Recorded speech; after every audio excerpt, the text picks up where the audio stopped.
Hello, everybody, and welcome to today's RustLab's conference. We are very happy you could join us. RustLab is a series of events dedicated to Rust, a young programming language which shows a lot of potential. RustLab is organized by Develer, a company that develops hardware and software with industrial applications with focus on emerging and open shares technologies. At Develer, we strongly believe in supporting training and collaboration, and because of this, we regularly organize technology events like conferences, workshops, webinars, courses dedicated to state-of-the-art technologies such as Rust. Before the beginning of the talk, I would like to give you some announcements. If you experience problems with your connection, if the streaming stops for any reason, the thing to do is to go back to the email that you received confirming the event. In that email, there is a button that you can click again and join once again the live room. At the end of the talk, we will have a Q&A session with the speaker in a dedicated Q&A chat. So we kindly ask you to wait until the end of the talk and ask the questions that you want to ask the speaker in the dedicated Q&A chat that will be open at the end of the talk. Finally, we would like to invite you to join our Discord channel to network and share ideas with like-minded individuals. You can click on the link above us to join us there. Today's speaker is Evan Chan, who will discuss one of the key selling points of Rust for cloud-native apps, namely creating really thin and fast apps or infrastructure layers. So we welcome Evan. We are very happy to have you here.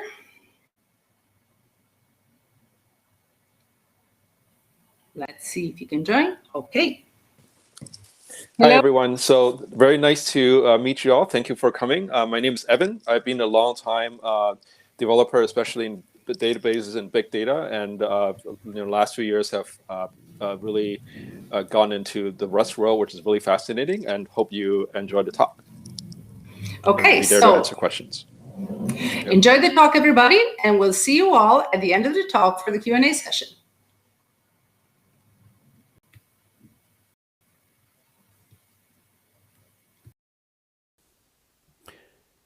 Hello, everyone.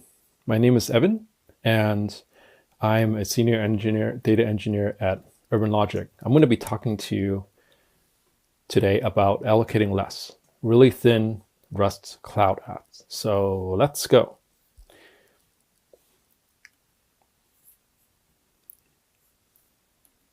So Urban Logic.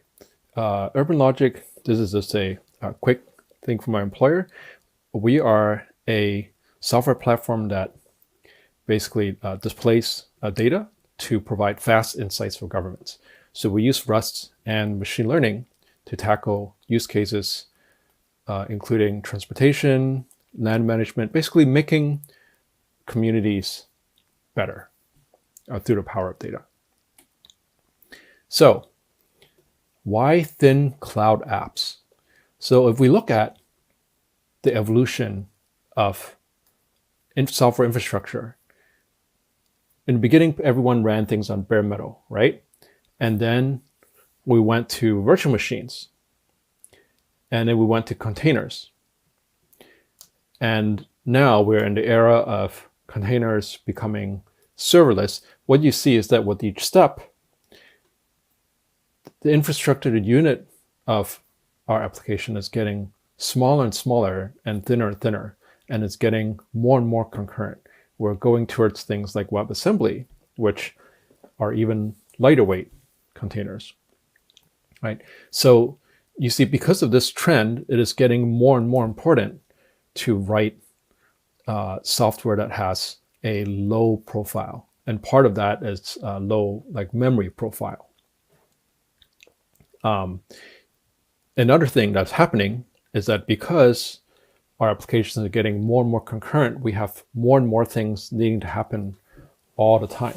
So what we find is that because CPUs are not getting any faster, we need to become more efficient, right? So allocations are slow. So by writing memory efficient applications, we can ensure that as we're splitting up our applications into thinner and thinner and smaller things, that we can run efficiently. And we also live in a very data-rich world. right? So as we process more and more data, memory use becomes more and more important. And finally, using less memory is more eco-friendly, right? So why use Rust for thin cloud apps? What I really loved about Rust when I discovered it is that Rust allows you to have, usually you think about these three things. Performance, you want things to be fast. You want things to be safe. And you want good high-level abstractions for writing software. Usually you can have one or maybe two of these things. You need to pick what is important. But I find Rust is like a no compromise language in that you can have all three. You can have performance, safety, and high-level abstractions. And it's really unique in that sense. And it has no garbage collection. You get very precise control over memory. And that control over your memory, you can control your memory usage, your layout, how your data is laid out. And there are many, many ways that allows you to avoid allocations and achieve better performance. You just have to be aware of all your options because there are a lot and have to really be educated about it. So there's a bit of a learning curve.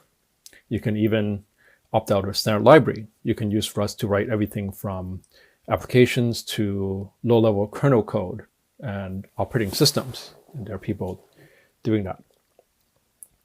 And Rust is designed to be secure and has provably correct concurrency. So there's a lot of things that make it a really good fit for thin cloud apps. So let's dive right in and learn how to control and measure allocations. How do Rust apps use memory? We'll start with a brief overview of the basics. So the Rust memory model, on the stack, we can allocate, on the stack, we can place primitives, structs with a fixed size collections of fields, fixed size arrays, pointers to references. And then everything else goes on a heap, dynamic sized objects, vecs, strings, and boxes, trade objects, and so on. And a lot of what we're talking about today is kind of making trade-offs between the two and maybe going a little bit to the left here. And as most of you know, Rust it allows us not to have garbage collection by tracking the lifetime of your data using a set of rules, the ownership rules, to determine when it's safe to free your data. Now let's dive into some details about how some commonly used data structures actually look like in memory, assuming a 64-bit CPU. So a vec is actually a struct which has 3 8-byte fields. The first one is a pointer. The second one is a capacity, how many elements we can have. And the third one is the length, the actual number of elements that it can hold. A string is basically a vec of U8 bytes. So it has the same thing, same structure, layout, and memory. If now both vecs and strings can be mutable, right? They can grow and they can change.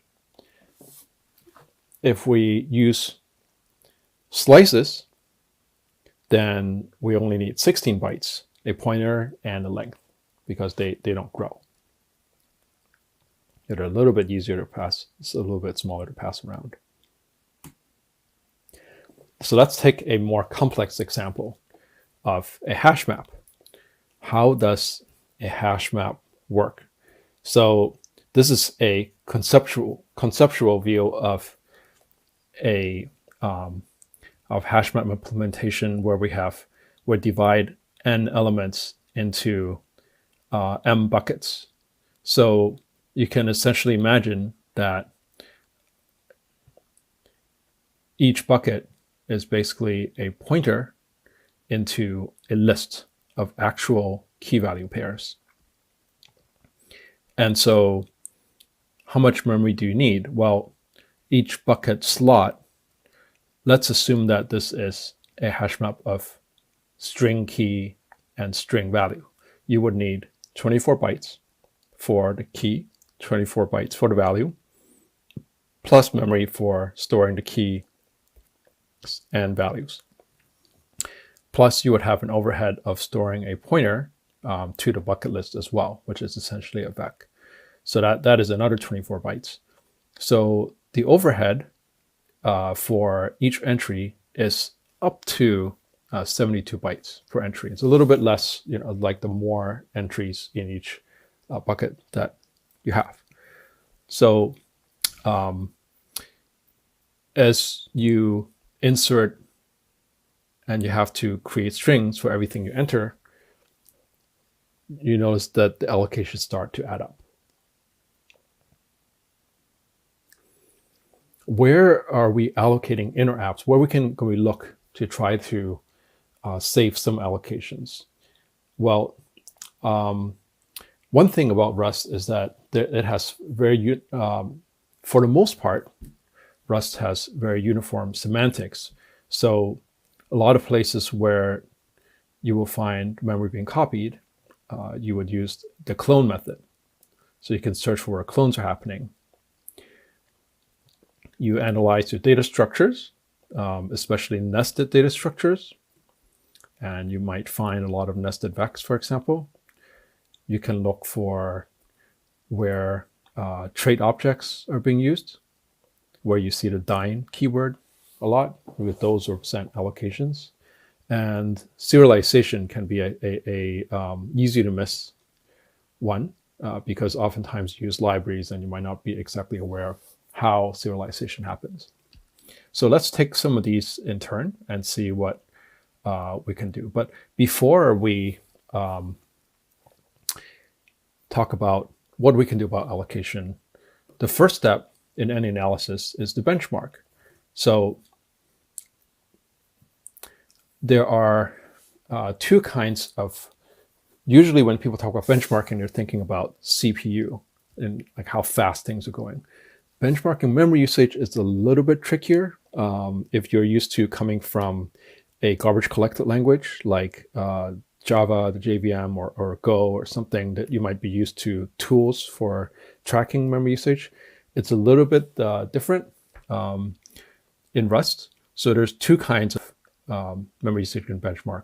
One is static heap analysis, which is to say, you know what, all these allocations that are happening, like what is in my heap at a given moment in time. This is not very easy because Rust does not have a GC. Typically, you need to add instrumentation of some kind. The other kind is the dynamic ongoing memory usage, which is like, how does memory usage vary over time? And there are some tools that let you track that. There is, I like one which is called dhat, which allows you to track usage. If you swap out your allocator, it will track your allocations over time. There are also ways of doing static heap analysis using some tools. Data structures can be profiled using a crate called deep size, which is essentially a macro. And some allocators like jmalloc also gives you stats. So we'll go over some of these in a little bit. So this is not quite true, but usually in Rust defaults to having very little allocation. So usually you have to type more things to when you allocate, like you have to say box, new, things like that. So this is one hint. So now let's talk about how we can, given that we talked about the basics, how memory is allocated, and how we can measure memory usage. Let's talk about how we can minimize allocation some strategies. So the first one is, let's look at the function signature, right? And we might be able to improve function signatures.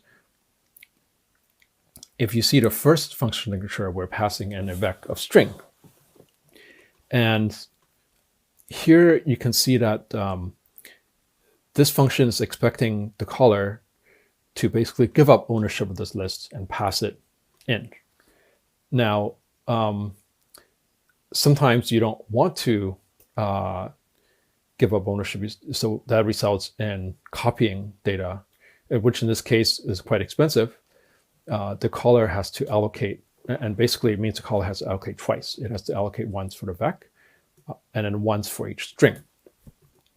Now, instead, if we borrow, we have a chance to get rid of one or both of these.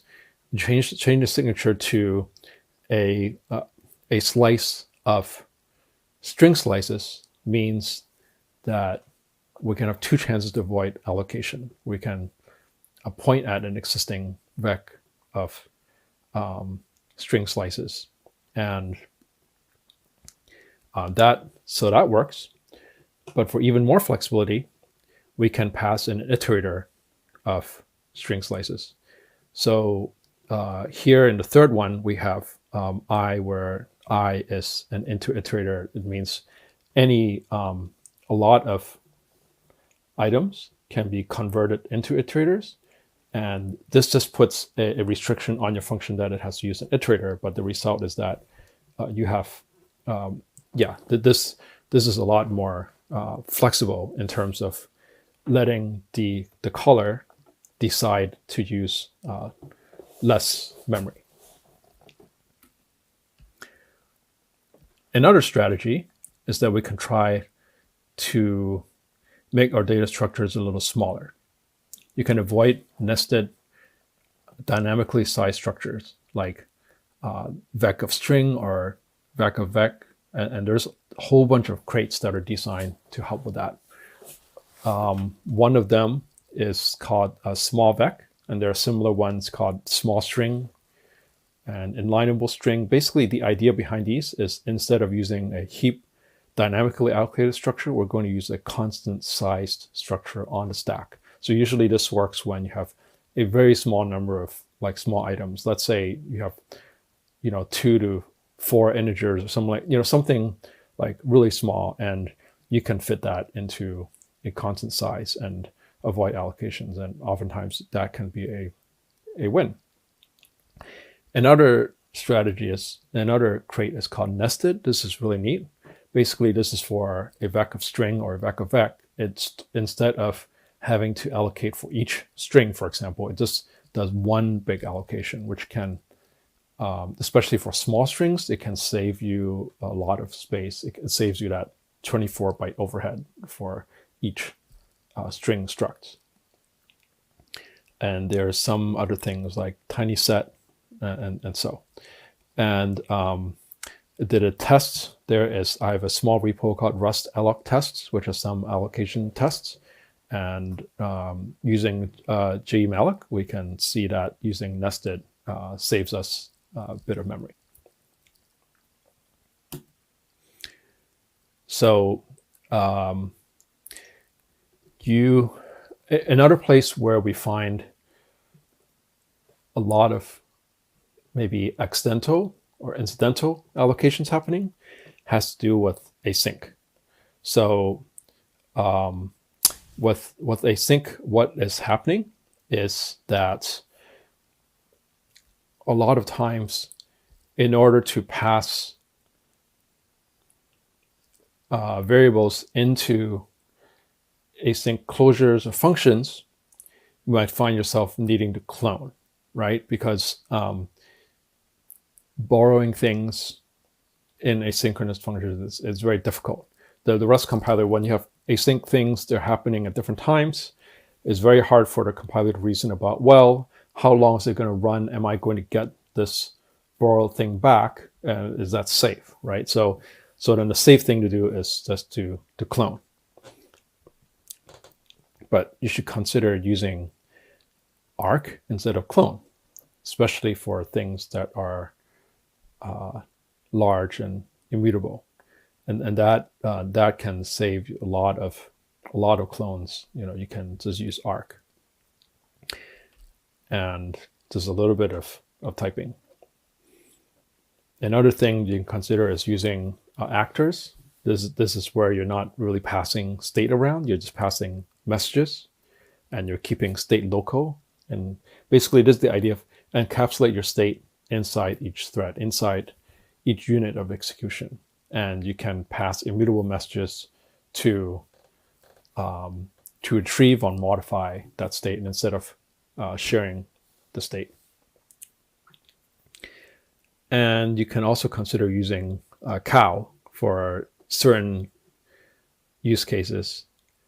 Like this works really well for, say, string dictionaries and things like that, where for the most part, like, or for encoding, where oftentimes you might not be modifying a string, but sometimes you need to. So then you don't need to copy it unless you really need to modify it.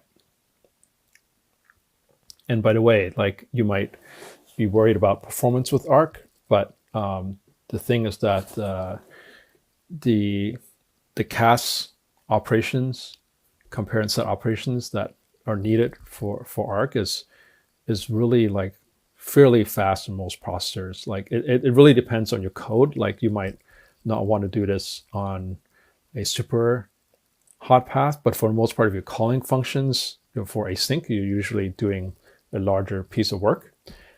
And the times are getting really good. Like on Apple M1 silicon, for folks that have it, it's down to like a few nanoseconds. So it's not really a performance concern in most cases. Here is another strategy or trick that I really like. So one area where we might end up with a lot more allocations than you realize are trait objects. So oftentimes we need to store a whole bunch of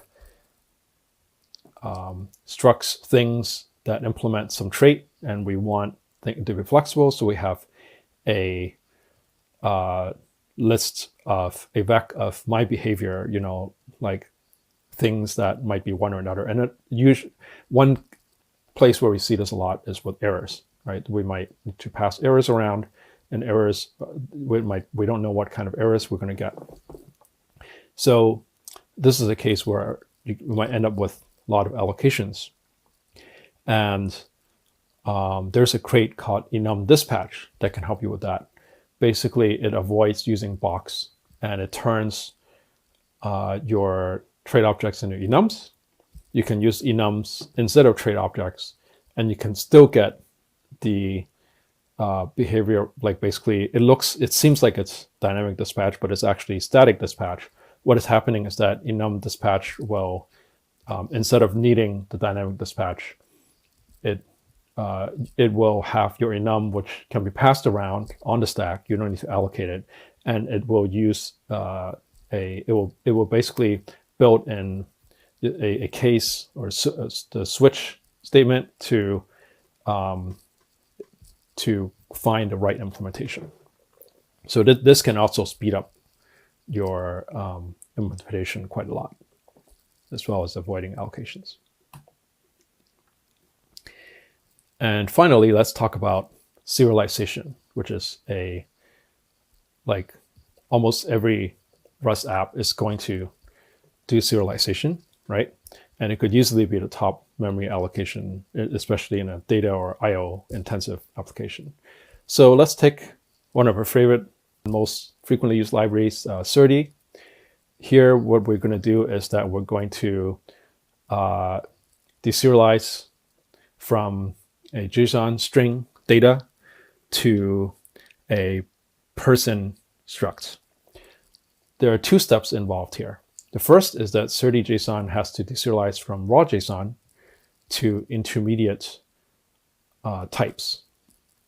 And does this partly to do escaping and things like that. Then what Serdi does is that it has another layer that takes these intermediate types and then actually creates the person. So there's two steps happening, and that has potential to do two levels of allocations. One way to get around this is to, this is for things like JSON, is that you can be a little bit smarter about these intermediate types. For example, JSON Rust uses a short value type for short strings. And guess what? Most JSON strings, like especially keys, are really short. So they use a short value type. This is not heap allocated. This is a stack value for keys or strings that are up to a small amount, let's say, 20 characters or something, right? And that avoids allocation and makes things faster. You can go with binary protocols that avoids it a little bit, especially the ones that generate classes like protobuf. I would say my favorite strategy for dealing with this is to avoid having to deserialize. Use no copy, no deserialization protocols such as flat buffers, Captain Proto, Apache Arrow for tabular data, for columnar data. Basically, with these methods, you can just directly read from the binary representation. And for simple structs, use something called scroll, which I have verified it compiles down to almost like machine read-write code. So it's very, very fast. And I mean, the best way to avoid the overhead of serialization is just not to need it. Here's an example using the airline's JSON dataset. Again, this is a GitHub repo that I have that you can check out and play around with yourself. And I've used dhat for heap profiling here. And you can see that if I measure by the maximum heap used and by the runtime, I can see that the JSON Rust, which is using instead of using intermediate strings, it is using this value type. It is not only significantly faster, but it also uses less heap.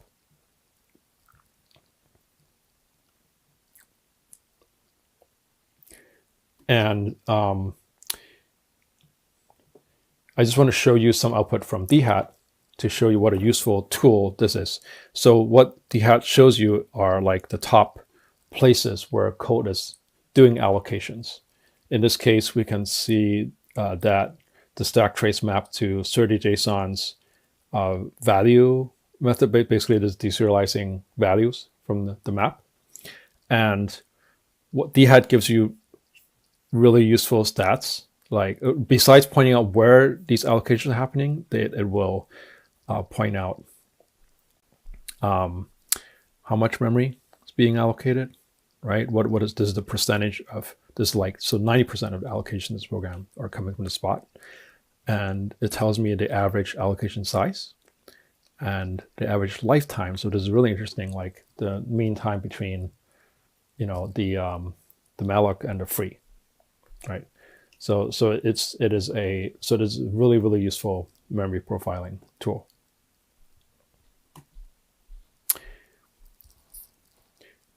So some folks will probably be wondering about alternative memory allocators.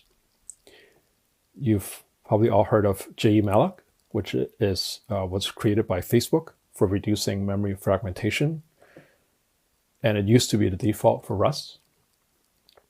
It is really good at improving allocation performance, although not memory usage. I think it actually uses a tiny bit more memory so that it can optimize frequent allocations. The overhead that I measured for a whole bunch of small string allocations, its overhead is about 10%. It also gives you a library for gathering stats, which is really useful. Another alternative is called memalloc, which is from Microsoft. And it is supposed to be faster than the alternatives. And the only thing is that I find that it has a little bit more compatibility issues with some crates. So here I will, here I think you can see a comparison of using different allocators. So the jmalloc has a faster best case time than using the standard allocator. So your mileage may vary, basically. Finally, I want to mention some alternatives for you can use bump arena allocators in some special cases, which this is really the two reasons why you might want to use these special allocators, like for special cases where you might want to sandbox memory, or you want to control, like you want to put all your memory in one, like usually these are more for databases or special runtimes or things like that. Like you want different parts of the app, you want sandbox, something like that. So you can basically allocate within this area and you can release it all at once. So that's an interesting, it's not really so much for reducing memory usage, but for control and maybe performance. Finally, if you want to minimize the size of your binary, there are some useful tools. The cargo bloat is a great tool that you can run to figure out what is using space. You can eliminate your dependencies and other things like that to, try to get it down. And there's a repo called min-size Rust, where you can have different options for stripping your binary, and it will teach you how to get your binary like really down.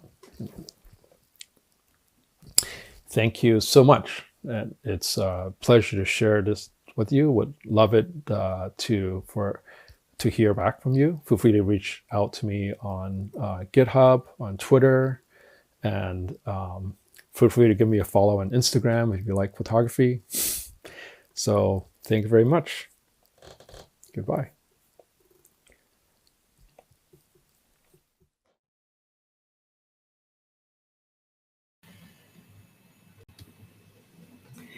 Thank you, Evan, for a very interesting talk. And now we can open our Q&A session. And we have, I see that we have opened the Q&A chat maybe already. And you guys, if you want, you can ask Evan any question. He will be with us shortly and will be able to answer. Thank you.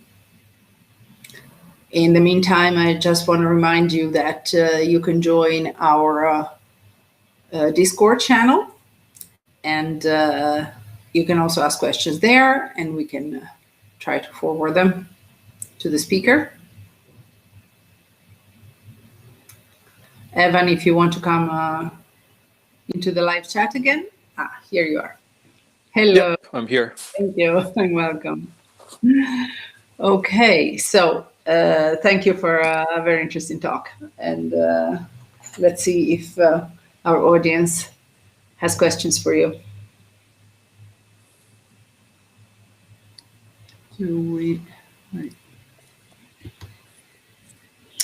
Okay, so first question, where do you see Rust going as a language for cloud applications? Yeah, so I think that Rust has huge potential for cloud, especially in the areas of infrastructure. You're already beginning to see that. One of the reasons is WebAssembly, because WebAssembly is becoming very popular, a way of deploying little snippets of code in different places. Like you can deploy it in your browser to speed things up. But you can also start to see some infrastructure, like things which are very similar to the what do you call it, the like the serverless things. So you can also use it to run serverless apps in the cloud, which is really good for scalability. So that the reason why you see this is because Rust applications can be very efficient and small. So that makes it a good fit for when you need to scale, and kind of everyone needs to scale, right? So, Of course. and the other reason is for safety, because the I think this is becoming, security is becoming, as everyone knows, more and more of a concern. We see a lot of hacks being done. And this is one reason why you see Microsoft's going with Rust in their new kernel work. And this is something that people are very concerned with, is building safe applications. Of course. Let's see, I see another question. Okay, are there any good replacement for STD collection hash map, which is memory optimized? Right, so I gave a few suggestions, but maybe I did. Let's see, hold on for a second. So I think, so memory optimized.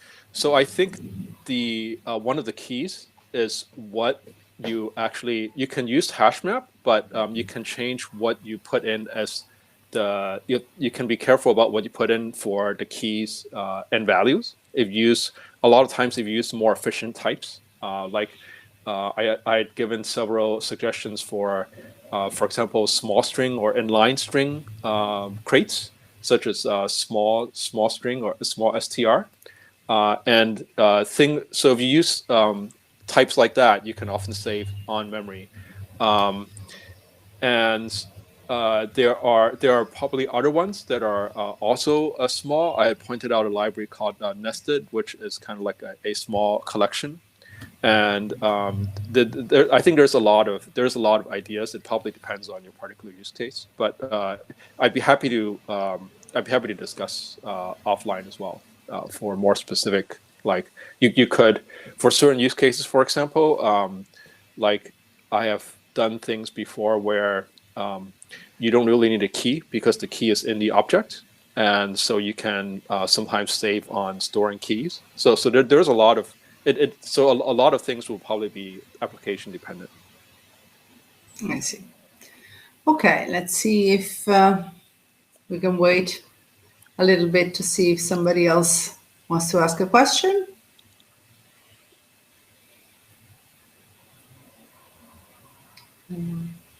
Maybe not.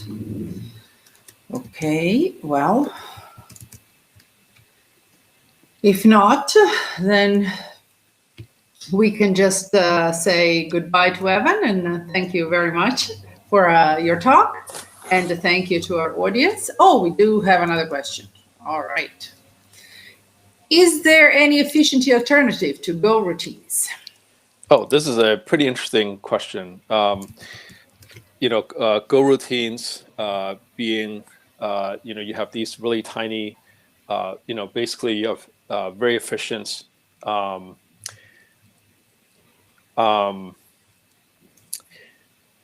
don't know if this question is getting at the concurrency, aspect, kind of like being able to send message between really tiny threads of execution, or if you're referring to just efficiency in terms of you can have like a lot of small things switching back and forth. I don't know if you've had a chance to try the async in Rust. It's actually implemented really well, and it's fairly efficient, but it depends on your definition. But I've seen people doing very high things with it. I know it's not quite the same, but I think if you pair it together with an efficient, like what is that called? There are certain crates that for when you use async channels, if you pair it together with channels, you can get something very similar. The other thing I would look at is that there are a lot of actor libraries. I know that's not quite the same model as Go routines, but aside from async and channels, you might also want to check out the various actor libraries that are very efficient and switch at very high rates, and that is sort of that's another direction that you go. Like there's Actix, there's a lot of there's a lot of actor libraries that I would check out. Thank you. Let's see. So you mentioned using actors in Rust. Which library would you recommend for those? Actix, as you just mentioned. That is a good question. Let me pull up something really quick. So let's see, actors. Let's see what I have written here. So there's a couple besides Actix. One is called Bastion. Another is called Compact. It's Kompact. It depends on what your needs are. Actix comes with a web server. So if your desire is to do actors as well as web stuff, then Actix is a really good fit. The others have different leanings, should we say. Bastion, for example, has a remote framework, although I think these are all like starting to get some remote ones. Their styles, I would say the main thing is that their APIs and their styles are quite different. Some of them do things more like each actor is like a closure, is like a function, and others use other ways. So I would say, like, if you look around at a few of these, see what fits your needs and what APIs you like, and I would say go from there.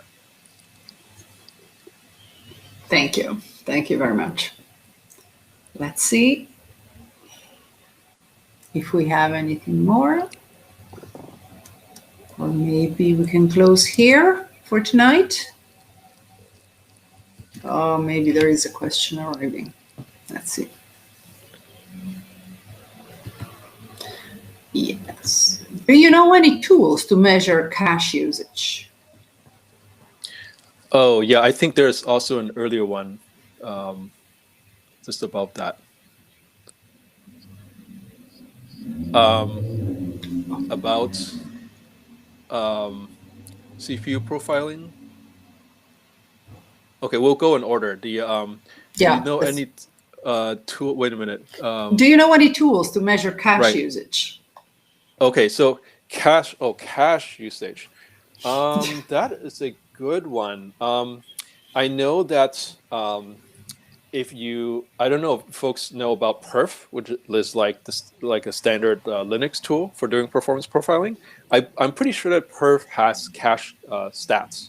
Like one of if you use perf, you can there's something you can there's something that you can gather cache statistics, and there's some other tools that I know you can do that. I have a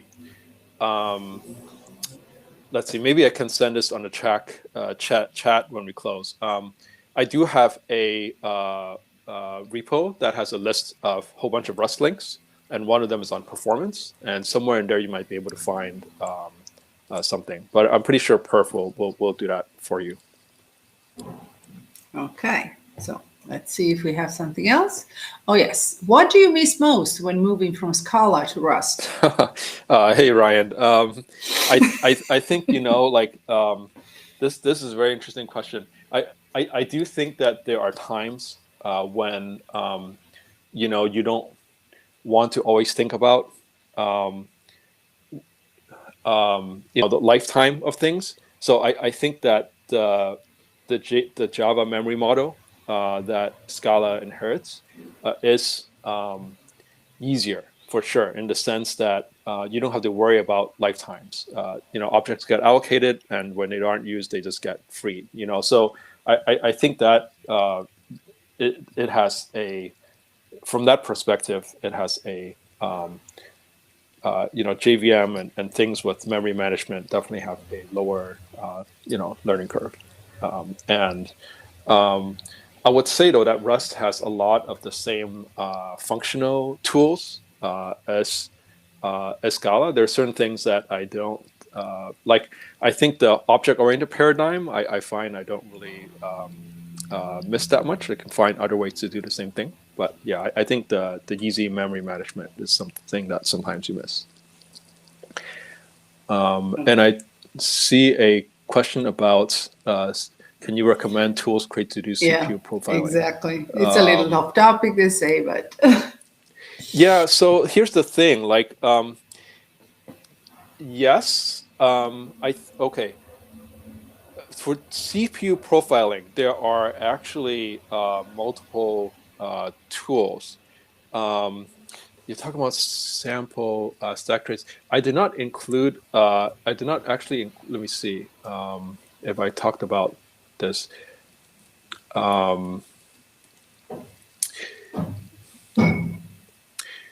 Yeah, I did not have a slide on CPU profiling because there are actually a lot, but there are a lot because this is not what the talk was about.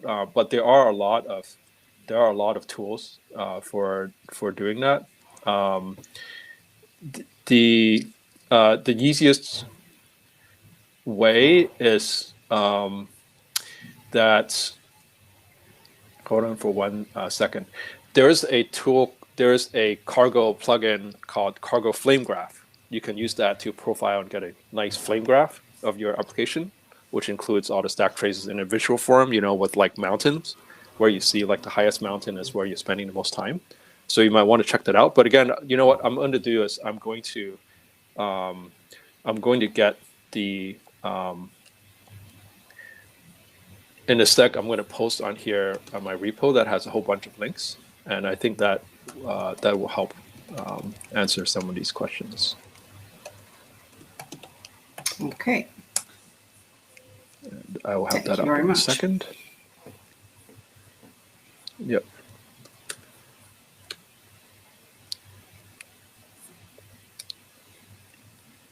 Here we go. I will post this here, and this. Yeah, so the link that has a whole bunch of links, Rust links, including some of these questions about performance, CPU profiling, and other things. So there's a list of tools and stuff. There's also a section on Actor. Well, there's 2 links to Bastion and some other Actor frameworks. But I think the thing is the space is evolving so fast that like whatever It's I hard said to is keep probably up. out of date. So like I think the important thing to realize there's no dominant Actor framework. Maybe Actic's the most popular. Just go out there and do your research and realize there's a lot of different styles. Yeah. I see another question. Yeah, we have another question about after doing JVM Scala for a significant amount of time, what resources made the biggest difference for you to learn about lifetimes in Rust? Yes, I think that is a great question. I have a few links in the repo I posted, which should help. Let me see. I mean, I find that a lot of the basic guides actually do a fair job, but I have a couple links in there about understanding Rust lifetimes, and I think that there's a few links about learning Rust ownership from different angles, and I think I had one about learning Rust from someone who did Java or whatever. But I don't know exactly where it is. Somewhere in my list of links, I have one. So I would take a look at those. They should be able to help out. Thank you. Let's see if we have more questions or we're done for tonight.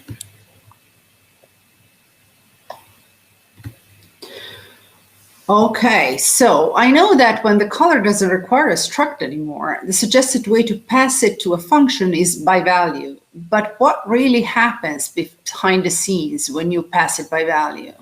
That's a great question. So I think just to make this clear, so when you pass by value, that means that the entire struct is on the stack.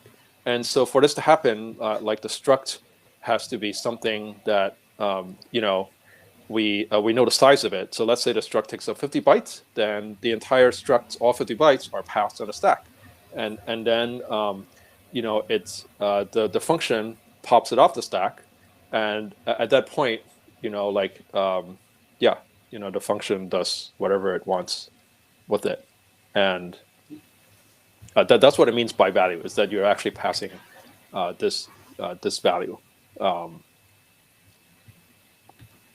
Usually, though, when you say when you don't need something, usually the tricky thing is not with by value, because when you pass by value, essentially you're always copying things, and I see there's a second part of this question that just popped up. Yes. It says, isn't it more efficient to pass the struct by reference anyway? As far as I know, is copy the whole struct in the Kali stack frame versus copy a pointer. Right. So yeah, I think that usually for anything that is a non-trivial size, it is definitely easier to pass a pointer. And with the pointer, then I think this is really where when you say it doesn't need it anymore, that's where it matters, because then we know that the pointer is not needed by the caller, and that's where the ownership comes into play. If you're passing things by value, you're essentially copying, and so you're not affecting the original one anyway. So in that case, it doesn't matter. So yeah, passing by reference is usually more efficient, and that's where the ownership really makes a difference. Okay. Hope that answers your question. Yep. I think that's about it. Yeah, it looks like that's about it. And so we thank you very much, Evan. It was a very interesting talk and a very interesting Q&A session. And we hope that our audience was happy with this. It seems like there was a lively interaction. So I think everybody was very happy with it. So we once again invite you to join us on Discord. And bye-bye, Evan. And you can find all our sessions available on YouTube on the RustLab channel. And you can find the next events on the website rustlab.it. And to stay up on upcoming events, you can subscribe to our newsletter, always on the website. So thank you very much. And we will see you again at the next RustLab conference.